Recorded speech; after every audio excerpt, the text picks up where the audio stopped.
ئەو شوێنانی کە بەڕاستی کە جێی ئەوەیە کە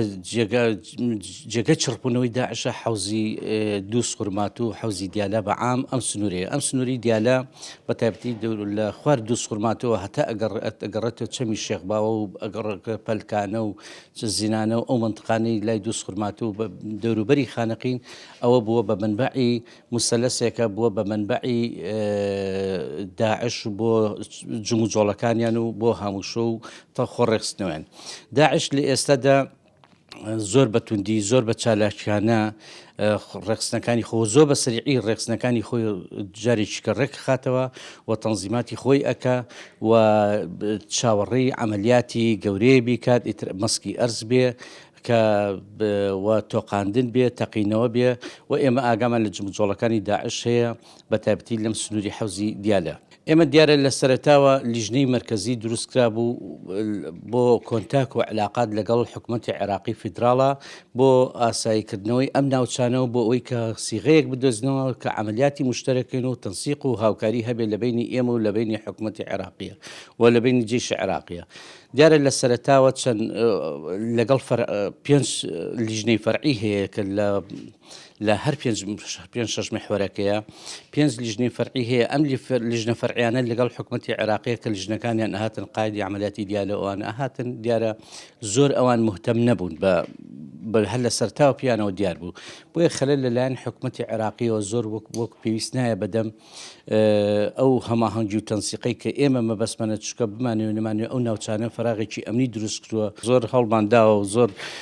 وەزارەتی پێشمەرگە و لیژنە مرکزیی کە لە وەزارەتی پێشمەرگە هەوڵی زۆر داوە کە لەگەڵ بەغایە دانیژن، بەڵام تا ئێساکە ئەوان وەکو پێویست نەهاتنەوە دەم ئەو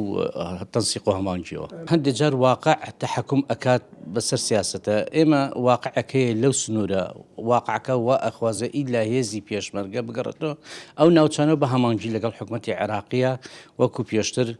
ئەو ناوچانە بپارێزە. ئەمە واقعەکە و ئیلا بە حەزی ئەو حەزی هەندێک تەرەف و لایەن بێ قەت ناڵن هێزی پێشمەرگە بگەڕێتەوە ئەوێ، بەڵام واقعە خۆی فەرزەکە بەسەر سیاسەتە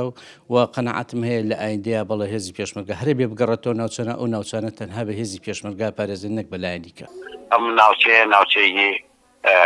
پێشوەخت پێشمەرگەی تیا بووە لە انسحابی پێشمەرگە و دوای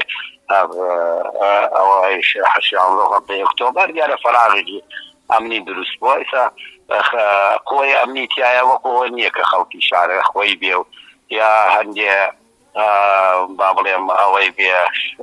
شوێنەکان بە چاکی مناسیە و خەڵکی منتەقە بێ